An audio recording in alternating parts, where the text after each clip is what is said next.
La nature regorge de richesses et de processus qu'on n'a pas du tout fini de découvrir. Le cycle de la nature est intéressant parce que justement, il ne produit pas de déchets, ou en tout cas, il produit des déchets mais qu'il sait recycler. C'est ce qu'on appelle l'économie circulaire. Et aujourd'hui, l'homme n'a pas fini d'explorer ce processus. Senlis a de très nombreux atouts pour accueillir ce centre européen d'excellence en biomimétisme. Tout d'abord, sa situation géographique. Senlis est à moins de 20 minutes de l'aéroport Roissy-Charles de Gaulle. Senlis bénéficie donc de la proximité aussi de l'autoroute A1 avec une sortie d'autoroute.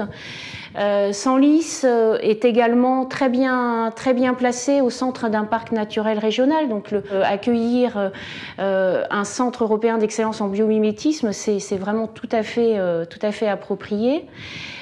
Senlis aussi est dans une région, la Picardie, qui est déjà en pointe dans le domaine des biocarburants, notamment avec le pôle de compétitivité IAR, Industrie Agro-Ressources.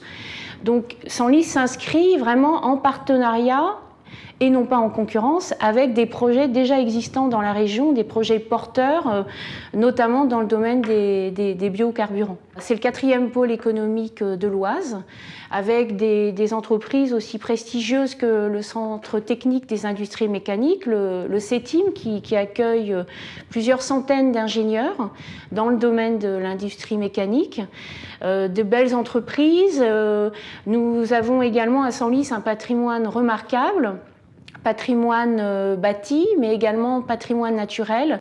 Le quartier Ordener était une caserne, un régiment de transmission, donc les militaires sont partis en 2009. En fait, quand nous avons visité ce site, ce qui nous a sauté aux yeux, c'est que c'était un campus, puisqu'il y avait déjà auparavant dans ce régiment de transmission de la formation, du logement étudiant, des salles de cours, de la restauration. Il s'inscrit dans le développement durable puisqu'on peut réutiliser les bâtiments existants.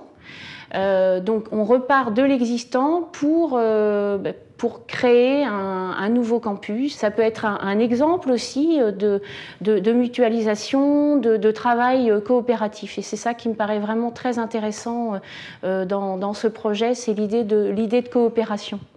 Senlis a perdu 600 emplois en 2009 au moment du départ des militaires. Nous sommes dans un plan local de redynamisation signé avec l'État depuis 1 an.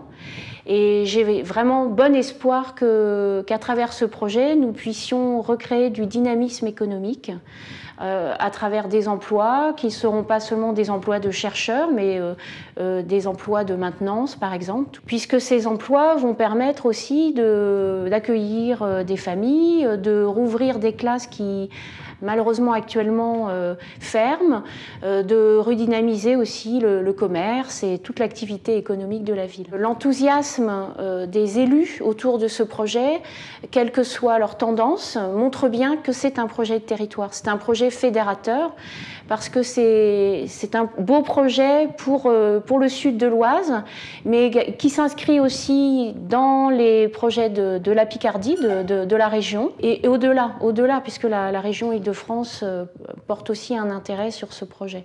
Les Senlisiens s'approprient progressivement le biomimétisme à travers des expositions, des visites sur le thème du biomimétisme dans le parc écologique. Et on sent bien que le projet commence à prendre dans la population.